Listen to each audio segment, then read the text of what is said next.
Yo, what's up, guys? It's your boy, C-Jax. And your boy Lex Reviews. Today we're going to be talking about DC and Marvel. Thank y'all for tuning back into the Black and White podcast.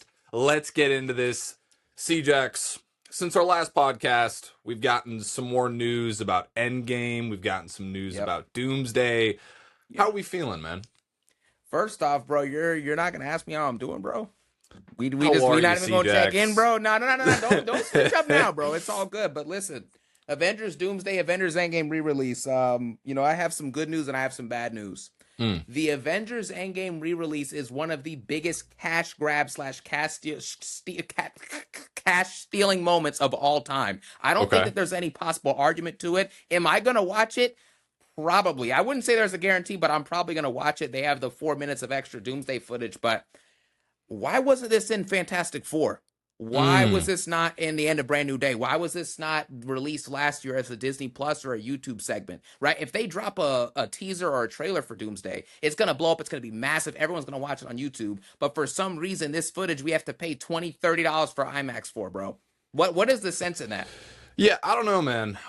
We know that Doom should have been in Fantastic Four. That's not even a question. Victor, we should have seen his relationship with Reed and the rest of the Fantastic Four, and it would have meant something going into Doomsday. We would have seen him kind of as a good guy throughout that movie, and then maybe a tease there at the end that something's happening. Maybe we see the whole incursion and his family dying in the end credit scene, or maybe even the last scene of the movie.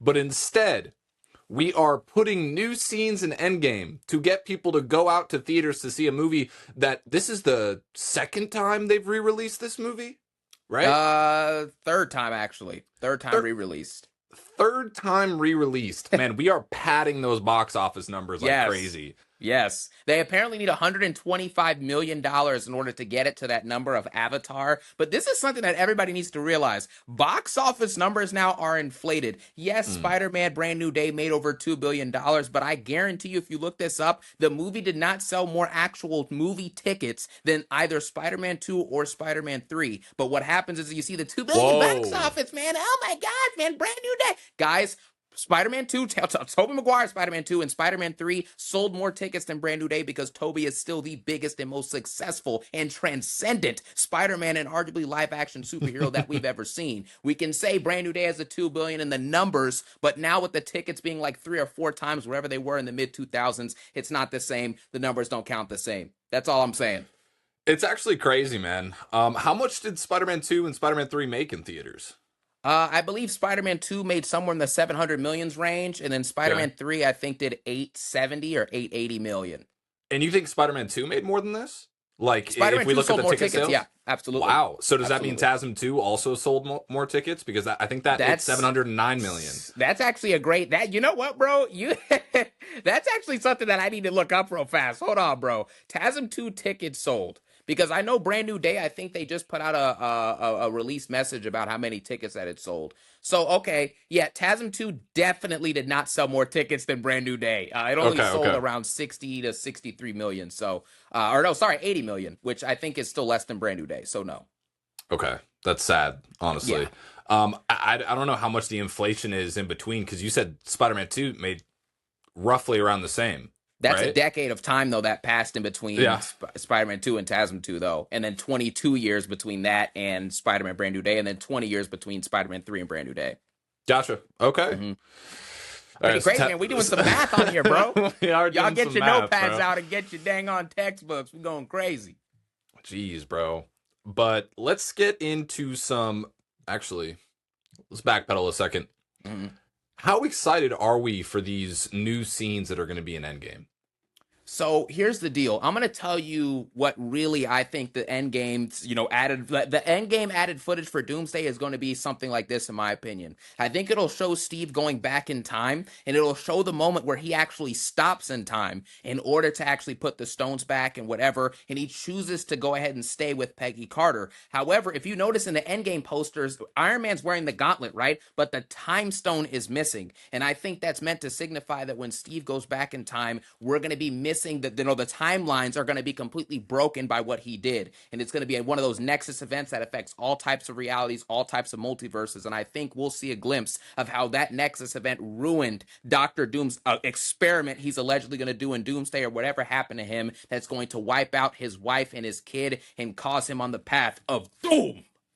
Doom. Yeah. There you go, bro. I saw that theory as well, but I just think it's the marketing. The way Iron Man is kind of there with the glove, it's just not showing his thumb. I don't know if that's intentional. I don't know if that's actually, Captain put it back. This is the issue with everything. But dude, I honestly, as much as I know that Endgame being re-released is a cash grab, I think that seeing these scenes placed in there is just going to add so much like continuity going into Doomsday, and getting to see Cap put those stones back, getting to see the added scenes. I'm actually curious to know if they're gonna because we know Ant-Man's daughter is gonna be in Doomsday. Yes. So I wonder if they're gonna go back and maybe reshoot those scenes, because I think his daughter's only in like, I don't know, 2 minutes of Endgame. You see, I think that'd be interesting. The question I have to ask you, Lex, who cares if Ant-Man's daughter is reshot in Endgame, bro? I do, honestly. I think it adds continuity. And when you look, if like in the future, right, when you're going through the entire Avengers timeline and you get to Quantumania and you see his daughter, you're like, what? You know what I mean? Because the casting is off. I think it would be nice if she was actually in Endgame and they just replaced her. But I mean, it would be nice, but we're re-releasing and charging $35 or $25 to see Catherine Newton, bro, as Cassie Lang. No, but I mean, obviously we're going to have the added scenes, but it would be nice if they did some like let's say they were going to add some scenes to freaking Iron Man 1 and they decided, you know what, we're going to replace Rhodey, and this was like before Avengers 1 came out. I think that would make sense. Our boy Rhodey, man, I don't know why, dude, whatever happened to Armor Wars, dude, and all the shelved like Disney Plus shows? He was supposed to come back and do something, but I guess I think Secret Invasion messed everything up because he's not even in Doomsday. Yeah, and he's not even, what was he? He's a Skrull in that show. I didn't even watch the show, so I don't even know like what happened in that show. But yeah, it's kind of unfortunate, man. I think the best course of action, and I want to get your thoughts on this too, actually. What do you think is the best scene? And then I'll go through what I think would be the best scene to include in the Doomsday extra footage. Or the Doomsday extra footage that's going to be at the end of Endgame or whatever.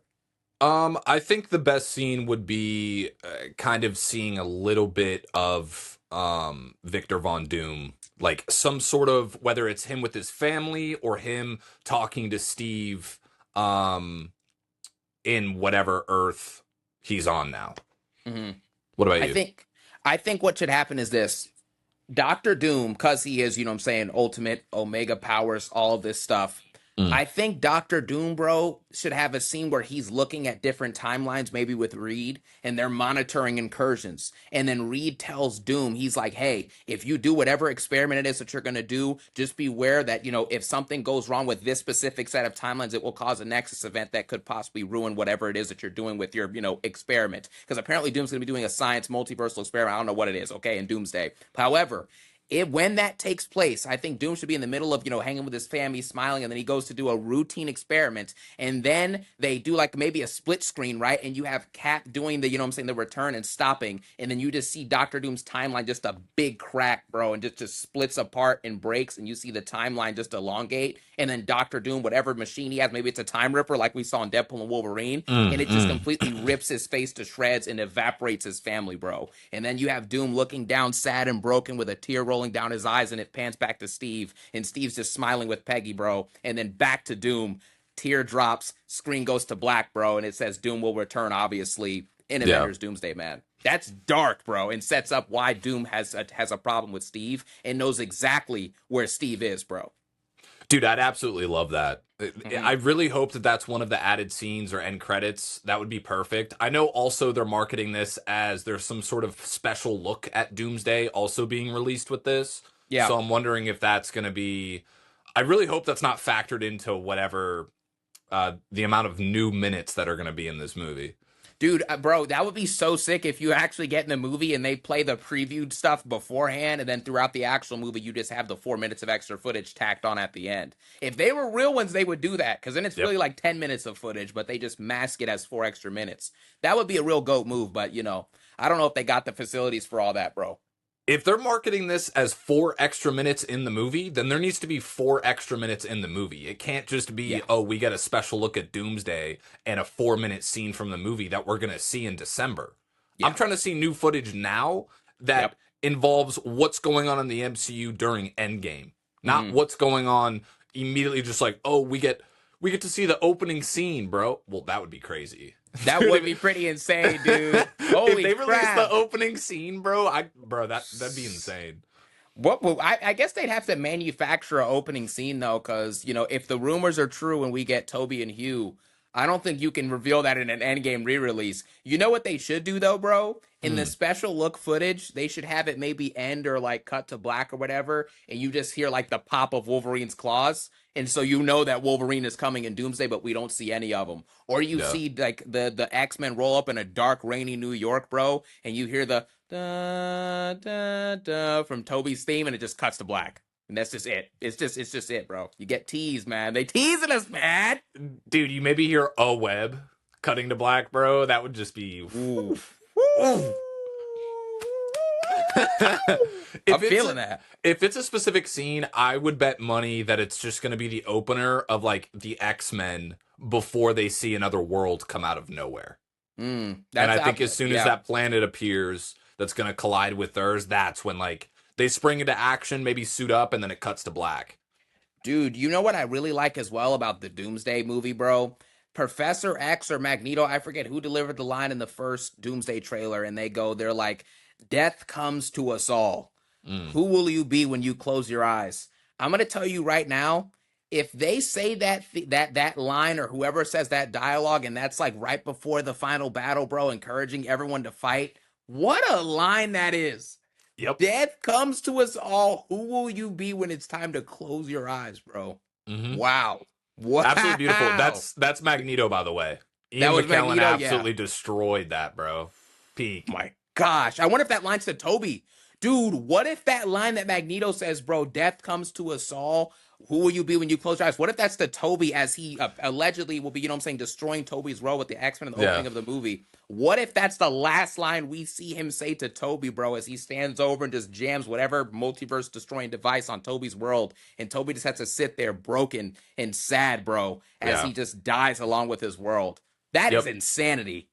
Dude, this action sequence in New York is just everybody's gonna be going insane. And I feel like when the world is destroyed and we see Toby and Hugh still stuck on that planet, the silence going from like, oh, and like screaming in the theater, bro, to just dead.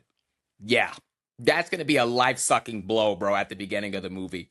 The only way they're going to be, and they can't even, it's not something that like, oh, well, a character makes a cheap pop joke and we just move on from it and we're just okay. Nah, bro. You're going to have to sit in it. And I'm going to tell you what the truth is, right? The Tobey Maguire and Hugh Jackman, Tobey Spider-Man and Hugh's Wolverine being in Avengers Doomsday potentially in the opening scene, low-key is the most important scene in Marvel history, because this is going to start Avengers Doomsday off with the wiping out of two of our potentially favorite characters in the history of live action, a wide, audience of fans, a wide array, and you're going to have them die at the beginning, showing that, as much as we love the heroes, they're fighting a battle they're not going to be able to really win at the end of the day. And it also sets up stakes. It sets up gravitas. We have emotional pull now, and we're ultimately intrigued in the multiverse saga and the aspect of incursions, which is what we should have had the last 4 years. 5 years of the multiverse saga. Yeah. And now just in one scene, snap of a finger, boom, bro. All of those are encapsulated, and we're ready to go on to Doomsday, man. It's a great scene that could save Marvel's past and the MCU's past, save the present, and set up the future, bro. What a bar. That'd be amazing, bro. Exactly. What a bar. Here's the question, bro. You try to get into these Doomsday leaks, the full plot and story, pretty much scene by scene of this movie that's coming out. I'm going to try to get into the Doomsday leaks without losing my mind, bro, because the hype levels are just... Let's do it, bro. Dude, for a cash grab, for a trying to rewrite history, oh, we're randomly casting RDJ, oh, Doomsday's coming instead of Kang. This movie sounds amazing, bro. Absolutely amazing. From the opening to the ending. The ending is insane. But yeah, dude, there's stuff that I was reading and I legitimately couldn't believe it. I was like, oh, okay, so this character's gone, this character's gone, this character's showing up. Like, I had, as much as we tried to say, oh, Wanda's not coming, what, she's in it, bro. She's in it, dude. You know, I'm gonna y'all bookmark this moment right now. I'm gonna tell you something. Wanda Maximoff is not gonna be in this movie, and I'm gonna tell you why she's She was not in the gonna plot be in this leak. movie. She's not gonna be in the movie, bro. And I'm gonna tell you why she's not gonna be in the movie. Because I said so. How about them apples? No, I'm just kidding. For real though, I don't think she's gonna be in the movie. I think that sounds a little bit like, it doesn't sound crazy, but you have to think about this. If the Avengers are fighting the Sentinels raised back to life by Doctor Doom, the Sentinels were built to destroy the X-Men. That is why I think it's possible that Cyclops, Nightcrawler, Mystique, all the other jobber X-Men that aren't going to really matter much, besides like Professor X, Magneto, and probably Beast, maybe a couple others, they're all going to get completely wiped out, I think, by the Sentinels, a majority of them, okay? Or at least Wow. a small portion of them. And I think it would be stupid if you don't use characters that you've supposedly built up recently. Use Sentry. Sentry can't help you take down the Sentinels. He's not a mutant, and he has freakishly great powers.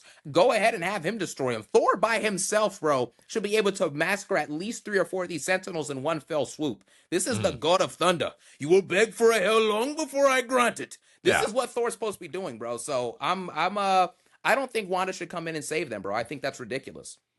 But isn't Sentry gonna be in this movie? Yes. He is going to be in the movie, and he's going to be doing something that's very interesting for sure.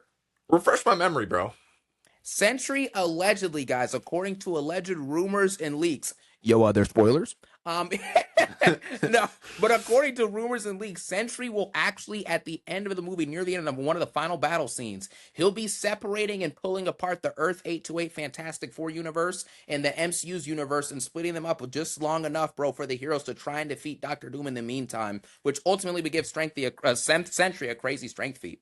Do you think with that he'd be more powerful than Superman in both the DCU and the DCEU, Cavill and Cornsweat? For sure, Corn Sweat. What about the black hole, bro? When he blew the air in the black hole. For sure, bro. That being a strength feat for Superman, using his breath to push back from a black hole, an artificial black hole, by the way. Yeah. That's not a feat at all. And plus, dude, I have seen that all over Twitter recently of people just saying, "Oh my god, this shot's amazing, bro. It's beautiful, bro." Dude, the visual effects and no, it's not, bro. It's a good shot. Dude, listen, go back. We don't like the movie, but we gotta give some credit where it's due. That entire sequence looks like it could take place in a Minecraft movie, bro. That sequence looks absolutely trash, in my opinion. I think the CGI, the visuals, David's suit, Crypto, we're good, bro. The CGI baby, bro. Yeah. The visual effects for 95% of Superman is straight trash. But anyways, sorry to interrupt you, bro, but I want to get your thoughts on something as well. Something that I don't think I've ever asked you. What are your thoughts, bro, on the VFX rumors and all of that stuff revolving around DC and Marvel? Like how they rush VFX workers to fit deadlines and they're underpaid and overworked. Like, how do you think that plays into why movies look bad or good? Do you think it's more on just the design team, or like what do you think about that, bro? It's very interesting. I think that's a major DC issue that I think we'll get to in a little bit. Because when we start talking about that, bro, it pretty much opens the floodgates on everything. But yeah, just a little spoiler. It's not on rushing VFX. It's on one person at DC. But Sentry versus Superman. I don't know, man. I don't know. I have not read an incredible amount of comics on Sentry. So I wouldn't know. I wouldn't know how the power scaling is for those two. But if I were to take this strength feat that he is going to have in Doomsday, with him holding the planets apart, keeping them from colliding, that's something Superman could do. Definitely. Yeah. Go ahead. Sorry. My bad. I mean, even if you just look at lesser, like obviously Henry Cavill's the strongest Superman we've seen in live action. That's not even a question. But there's other Supermen that have legitimately lifted islands of kryptonite into space. Yeah. Islands full of kryptonite the size of New York into space. Yep. So you're telling me that he can't keep two planets apart? I don't It's know. ridiculous. Plus, I will say in Superman comics, there is a comic in which Superman benches the he bench presses the weight of the Earth for I believe 5 days straight. So Mhm. I believe if he can do that, you know what I'm saying? And bench press is like, yeah, like if he can do that for 5 days, your endurance and strength is out of this world, no pun intended, which I guess it is with Superman. So yeah, Yeah. man, the powers are gonna be nuts, dude. Especially with Doom, like some of the stuff in the leaks, man, I think Doctor Doom is going to be possibly the most cunning and intelligent villain that we've ever seen in the MCU because it looks like he's going to be taking runes and using magic and using his intellect to truly destroy the heroes, not just put them down, but to destroy them, destroy the world, and build the world back up. Like, I think you can see him kind of using chaos magic potentially with Wanda. At least one of the toy leaks that came out, it looks like he's going to be using the Darkhold for something there. He has his own book he's going to be using. You know, you can see when he stops Thor's hammer, you can take a look at this. This is an interesting thing. I think Doom is going to siphon Thor's powers inside of this movie because when he Wow. stops the hammer, you can see a little bit of a green flash of the magic. And I think what's happening while Thor's there is the lightning and the force behind his blow from Stormbreaker, which is a weapon that, you know, utilizes magic. Doom absorbs it. And then that's why later on in the movie, I believe he's going to have some Asgardian runes or something like that on his suit. I think that's why, bro. I think he outpowers Thor using his own magic. Yeah. Yeah. And if you guys are looking for a full in-depth like plot leak and everything, we have one posted on our YouTube just a couple days ago, so go ahead and check that out. Obviously, we're covering it in different increments, so I know it can be confusing, but if you guys haven't seen it, go ahead and watch it and come back to this video. Yes, But yeah, man, absolutely. the Thor getting a new suit, bro. The That's going to Golden be Boy. disgusting, bro. That's going to It's be gonna be nasty, gross. man. Oh, oh. What do you think about Thor having a moment similar to Infinity War, bro? Showing up with the Odin Force and his new gold outfit, bro, his golden boots. It's going to be beautiful, bro. And it's honestly he's getting his hand chopped off, Yeah. right? By Doom. Which we've seen different adaptations, whether in games or in comics, of where Thor doesn't have a hand. Hmm. And I think it's gonna be nice for his Thor to be taken to this level. I really hope that Chris Hemsworth can get past both Doomsday and Secret Wars without being completely dead. Because a Thor, an actual like almost like Logan style last Thor movie for Chris Hemsworth, but obviously on the level of gods. You know what I mean? This isn't old man Logan freaking driving around in a broke down truck. This is somebody who has seen war after war with gods and aliens and Yes. titans, bro. I want to see. I don't know, man. I think it would be beautiful. And having Jane Foster in this movie, an actual like tonally accurate Thor movie that's Yes. serious and dark would just be beautiful to see. And that's why I really hope he can get one more movie, bro. I don't want him to die in either of these two movies permanently. I think Thor gets one more movie, and I think it's a movie that, like you said, will center on his later years. I don't think that Thor is going to die in general. He's just not that kind of character. Like I Right. feel like if he's gonna die, it would have happened in Infinity War or Endgame. They took everything from him. I mean, what at this point? What like there's not he has nothing to lose. He's had nothing to lose for nearly a decade now, so he's just going to war because that's what the world depends on him for. And I think that it's time now to tell an introspective story for the character that's not one of these dumb little, oh well, you know, the journey of self-discovery, oh the God of Thunder, oh you know, like no one wants to see that, bro. Dude, We, just jokes after jokes after yeah, jokes. Oh, hey, I'm Kolg. Like, bro, we're so good, dude. yeah, Ragnarok did irreparable damage to the character of Thor. As much as people love it, and yes, it is a fun, good movie, and coming after the Dark World, it's hmm, like, it was refreshing. yep, But then they just continued, and it was old. And it was just like, come on, man. We need a serious yes we do, god level Thor movie, bro. Like they had Russell Crowe as who was it? Zeus. yeah, They had Zeus, they yeah. had Christian Bale as the villain in that movie. That movie should have been a 10 out of 10 and it was like a 4, bro. A 4. It was terrible. Missed potential. It reminds me exactly of Brand New Day. Brand New Day should have been pushing a smooth 8 or 9 out of 10 with the prior, you know what I'm saying, the prior commensurate buildup they had after No Way Home. But unfortunately, when you have storylines that aren't focused on the main character to the extent that they should, and the storyline isn't great, man, you have a lot of problems that come from that, bro. And I'll just leave it at that, man. It's just unfortunate. I guess we'll be talking about Brand New Day a little bit later, but bro, like, man, rewatch on Spider-Man 3 recently, bro. Woo! We'll get to it. Unless you want to, what other parts of the Doomsday Leak do you want to talk about, bro? There's so much. There is so much, and I'm honestly, the most interesting part is how are they going to put this to screen? Because, with the fact that it's pretty much all finished within a year, right? Mhm. We have another year until Secret Wars. I don't know how they're pumping out these movies so quick and to the level that they are. Because looking at the trailer for Doomsday, I have zero visual effects issues. I have zero tonal issues. This movie, it's going to be really hard for it to not be a 9 out of 10. I don't think it's going to be that hard. Whoa, whoa, whoa, whoa, whoa, whoa, whoa, whoa, whoa, whoa. I am extremely excited for Doomsday. Yeah. But you're telling me that there's a small chance that this movie is not a 9 or above? I think that this is already, before even being released, this is the second greatest team-up movie ever. Second greatest team-up movie ever behind the Snyder Cut. With room for more. This movie just needs to release, and we'll see. Listen, the leak, that is the greatest plot leak that I've ever read. I can tell you that much right now. That is definitely the greatest plot leak that I've ever read personally. However, what has Marvel shown us in the last 4 or 5 years?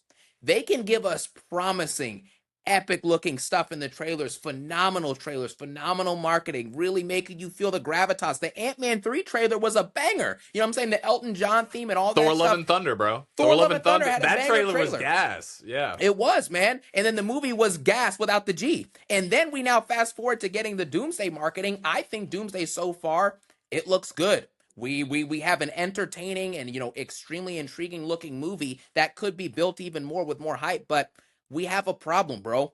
Marvel has built the last 4 or 5 years off of promising big things and not delivering anything in return. I think Doomsday will break that trend, and I'm hoping it does. But to say there's a 90% chance this movie is great, I don't know about that, man. We got to slow down. I think it's hard, and I think if you look at the Russo's track record in Marvel, they really don't miss. Their worst movie is Avengers Endgame, and it's Avengers Endgame. Yeah. Yeah. Their worst movie, I think, is actually Civil War. No. Civil War is incredible, bro. Civil War is overrated, man. I'm going to tell you why Civil War is overrated, Lex, because let me tell you something, right? If you're looking at both of the teams of Iron Man, and we're looking at all of the members on each team, right, and the conflict and everything, as Iron Man, you have Captain America, right? He's got his team with Wanda and everybody like that. Tony Stark, bro, he literally joined the Avengers, and he actually, in Age of Ultron, built Ultron to prevent things, from going out of control. If the world were to have a major threat like Loki again, how would they respond? Well, guess what, bro? Iron Man's best idea in Civil War, after seeing the events of Sokovia, which he's partially responsible for, was to have the heroes controlled partially by the government via contracts. Does that correlate or make any sense? Are you Team Captain America, bro? I was Team Iron Man when I watched the movie, and to be honest, when I watch it back, I'm still Team Iron Man because they got my two favorite MCU characters with Iron Man and Black Panther. Yeah. But, we have to look at this sensibly for a second here. If we had a Thanos come to Earth during the events of Civil War, Iron Man would look like one of the biggest idiots in the history of the MCU. And he's supposed to be the smartest character, and he was looking like a moron, bro. Right. You have to think about that. Yeah. These are character decisions that they made, bro. I will say Civil War has a great villain in Zemo, but I think the movie's overrated, man. I think Black Panther might be the best character in that movie. Genuinely. Yeah. Spider-Man's really good. Yeah. I think the whole Iron Man and Captain America beef, especially getting into the third act of where he figures out what happens to his parents, I think from then on, that movie's perfect, bro. Yes, the third act is amazing in that movie. Yes. I think it's hard to look at Iron Man, somebody who, went into court and they really wanted, to keep tabs on his suit and kind of control him, and him saying he'll never do that, to then in Civil War saying, we need to sign with the government. That makes no sense. Stupid. But if you low-key just delete that from your brain while you watch the movie, then we're gonna go. And also, I think there is kind of a really good scene where he's realizing what comes from the Avengers existing. And I think Yes. he doesn't want to feel all of the blame. And so he wants to have the government there to where if something like that does happen again, it's not his fault. It's the government's. But again, you're doing all of that to put it on someone else, to put the blame on someone else, but then you're also selfishly potentially putting people at danger because you're limiting the ways in which heroes can help people. So either way you look at it, it's not a great Iron Man's motives in that are it's also not good to make him look selfish because the whole journey up until that point was him becoming selfless. I guess by the end of Endgame, thankfully, you know what I'm saying? He's Bro, that's finally his journey every selfless. movie, bro. I, honestly, outside of Iron Man 1, Iron Man 3, and Endgame, his arc is basically, they're very similar, I would say. Iron Man Yes. 2 kind of has a unique arc for him as well. He's the only good part of that movie, really. His story is good. Dude, Iron Man 2 is a banger. In my opinion. I think it's like low key a smooth 6 out of 10, but But a if 6 out of 10 banger, I dig that. it It's is like a Venom. 6 out of 10 banger. Yes. Yes, it's Mhm. like Venom. It has elite vibes throughout that entire movie. Yeah. What's his name? Hammer? Justin Hammer! Dude, Justin Hammer is a peak character, elite comic relief, bro. That movie was a vibe. And plus the roadie fight sequence, bro, where they're both That in was the good. suits, amazing. Yeah. And then him also discovering another element, him battling that sickness. Dude, Iron Man 2 is low-key a sleeper movie, bro. I say we bump it up to a 9.8 out of 10, bro, with no notes. Yeah, yeah. And then when someone asks us why it's a 9.8, we don't speak English anymore. Hey, bro, why is Superman a 10 out of 10, bro? No inglés. No habla inglés. But yeah, I just don't think the Russos are gonna let us down with Doomsday, man. I really don't. I don't think so that their track record speaks for themselves, and dealing with somebody like Victor Von Doom as the main villain, played by the excellent, amazing, sensational Robert Downey Jr. This movie's gonna be peak. Oh, I yeah. think there will be plot holes. It'll have its fair share of Yeah. plot holes because there's gonna be plot holes when you're building up one villain and then you have to replace him with another and act like it was supposed to be Doom all along. Right. I've seen people nitpick little end credit scenes from different movies and be like, they were Stop. talking about Doom. They were talking about Kang, bro. Dude, Yeah. I saw someone use the end credit scene at the end of the Wolverine movie of where Doom was talking about something is coming. And they were like, yo, it's been playing since then, bro. It No. hasn't, man. It No. hasn't. Kevin Feige even came out publicly and said that they pivoted obviously to Kang from Kang, to Doom. So there's no we can stop with the plan. This was a plan that started in 2024. It was not Yeah. a plan that started in 2013, bro, or whatever 2005 or whatever with all the older superhero movies. That's not what happened. This is Yeah. the culmination of everything that we've gotten up until this point, and we have to just accept what it is, man. So Marvel is peaking again. Once again, Marvel is coming back on top. The box office, you can't deny it, bro. I'm saying it. You're saying it. Sports Illustrated is saying it. We're here, bro. But what is DC doing, man? Are we really here? Hold on, before we get to DC, are we really here? I The believe so, intrigue is man. back. The hype is back. Mm-hmm. But are we really here? Brand new day. $2 billion. Massive success. Objectively speaking, Brand New Day is a mega success. Let's be honest here, guys. Top 5 highest grossing movie ever. Didn't sell top 10 most tickets ever because of the inflated numbers, but whatever. But here's the problem, Lex. Box office determines intrigue. But as I always say, it doesn't determine quality. Yes. Spider-Man Brand New Day made $2 billion, so on paper it shows that it made more than the likes of Spider-Man 2s, your Spider-Man 3s, Avengers Infinity War, you know what I'm saying, all of that stuff. But we know deep down it wasn't better than any of those movies because Right. the audience has changed, bro. You know it. You know it's facts. The bar has gotten significantly lower. I Yes. rewatched Spider-Man 3. I'm just going to get it out of the way now. I rewatched Spider-Man 3 a few days ago, y'all. This is the greatest Spider-Man movie of all time. And I love Spider-Man 2. It's a great, we get it, but Spider-Man 3 is a genuine masterclass in storytelling for Spider-Man. And it actually carries through the story development of the first two movies, him finally finding the balance between Peter and Spider-Man. And then in Spider-Man 3, they challenge him as an overall man. Who are you now that you've made all this success? And because Peter's been a geek, you know what I'm saying, all of his life, him finally succeeding at something. The city loves Spider-Man. MJ loves Peter. Everything's great, but he loses that element of selflessness and that element of empathy, bro. Yeah. And Spider-Man 3 digs through that. It digs through his loneliness. It digs through his unforgiveness of Uncle Ben. And he overcomes his darkest half to become the best version of himself. There is no storyline that Tom Holland has had that is remotely close to that. Do you understand that? In this Spider-Man Brand New Day movie is getting $2 billion? It's all based off of the inflated ticket prices. We have to call it what it is. Tom will never have a storyline better than Tobey's in Spider-Man 3 or Spider-Man 2. But the numbers on the stat sheet will say that the movie made more money, and that's important to me. That's why Marvel is back and DC is dead. It's because at least Marvel has people showing up, and we're all interested to see what they do with Doomsday and Spider-Man. But we have to know that the movies have not necessarily gotten better. They've gotten better from recent years, but they haven't gotten better from years ago, decades ago. We know that there's problems. We know that Jean Grey was shoehorned into this Spider-Man movie, and it's ridiculous. I get it was a genius idea. Kevin Feige realized that people have been clamoring for another Spider-Man movie. They needed to put Jean Grey and to promote the fact that the X-Men are coming to Marvel in a movie that was going to be wildly successful. Yeah. And so they put her in Brand New Day. They knew Spider-Man was going to be a banger, according to everyone. And so he put her in there, bro. But like, if we actually look at it, she should have been in Thunderbolts. It would have made a lot more sense. She is big potato. She's big potato. She is 100% big potato. The Thunderbolts having Century and Jean, those scenes would have been amazing. But we put her in Brand New Day because more people were going to see it. More people was going to promote more talking subjects for people around Marvel. Yes. And so if we just look at hype levels, right? I know Brand New Day is a 6 out of 10. You know Brand New Day is a 6 out of 10. This movie is wildly overrated. Yes, it has a good 40 minutes at the beginning, but Marvel is back. Marvel is back. In terms of hype, in terms of money, and everyone's intrigue. Everyone is clamoring for Doomsday.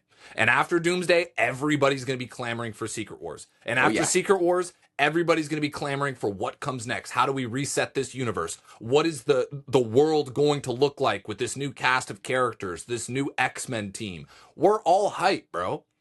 Why are you hyped for X-Men, Lex? Hey, bro. You know, the director, bro, is you know, he's a really good director. Don't ask me his name. They have some brilliant stars in this movie. Really? Yeah, man. Who are these cast brilliant stars that you like so much, bro? You know, Indy Navarrete did sensational in Obsession, bro. Great actress. By the way, I am a day one. I did watch Superman and Lois. You guys are late to the train. It already passed. Get in line. I'm gonna be honest, bro. The rest of this cast is pretty mediocre. Outside of her, Storm is a good casting. Based off of what? No, just look. Yeah, she looks like as a friend. Storm. Yeah. Cool. She looks like she'll be a good Storm. Emma Frost looks like it's gonna be a good casting. I know she's also a good actress. Yeah, she's a great actress, bro. She's just a phenomenal... Dude, let me tell you something, bro. This X-Men cast is straight goon bait. We've all seen the reactions to all the casting. Samara Weaving as Emma Frost, Indy Navarrete. Everyone's like, dude, I can't wait to see this movie, man. The storyline, the acting, the cast is incredible. You guys know why you're watching in that theater, bro. I've heard some heinous things said about Emma Frost in Rogue and, what's it called, in Jean Grey, man. Just... We're good, bro. Yeah, I mean, they may be heinous things, but when you actually look at the source material, you know, and the people playing these characters, it's hard not to admit that Rogue and Emma Frost are easily the top two characters in the MCU going forward. I would agree with that, bro. If I was, you know, if I was a goon monster, bro, I would agree with that, dog. But you know what? We're past that, man. But the X-Men cast is definitely, you know, they're front loaded for sure. It's a lot of stuff that looks mid. Yeah. I think outside of those three castings, the Professor X casting is the dumbest thing I've ever seen in my entire life. He looks nothing like the character. And don't say it's not because he's bald. We're good, bro. James McAvoy and Michael Yes. Fassbender were right there. We're Yes. right there. You guys are doing a big multiversal collision of all of these different characters. Blah, blah, blah, blah, blah. We know what James and Michael can do, and they're Oh yeah. sensational. They're Great. sensational. And they are the ages that both Ian McKellen and Patrick Stewart were when they started in the first X-Men movie. They're a little bit younger, Yeah, they which might. is Yeah, they're supposed to say they're perfect. younger. Yep. It's perfect. And they're the age that they would be when Rogue is in the picture, when Emma Frost is in the picture, when Storm is in the picture. It makes sense. But now we're casting nobodies, bro. We have Nobody's. Gooner Bait, and then we have nobodies, bro. It makes Yes. no sense. I don't understand why we couldn't just bring back the people that we know are sensational. We know already have, you know what I mean, stories. And even if you want to tweak them a little bit, that's fine. But these guys are amazing. That's why, I mean, not to talk about DC over and over and over again, but that's why Oh no, yeah, we do it. We're gonna do it. yeah, bro. But that's why when James Gunn took over DC, I was like, okay, he'll probably direct Henry Cavill's new movie come out and have him be Superman. And then he changed it for no reason, and the movie didn't break even in the box office. You Yep. think if James Gunn had just continued the DC universe, or maybe did a slight reset after the Flash movie, a slight, you know what I mean? Maybe we have Wally West instead of Ezra Miller as Barry Allen. Maybe we have different, you know what I mean? A different Batman. Maybe if they wanted to bring in Robert Pattinson. But like, you had it right there. You had characters, actors that people associated with these big name characters, these gods, these superheroes, these people that aren't just putting on suits, they're putting on dreams.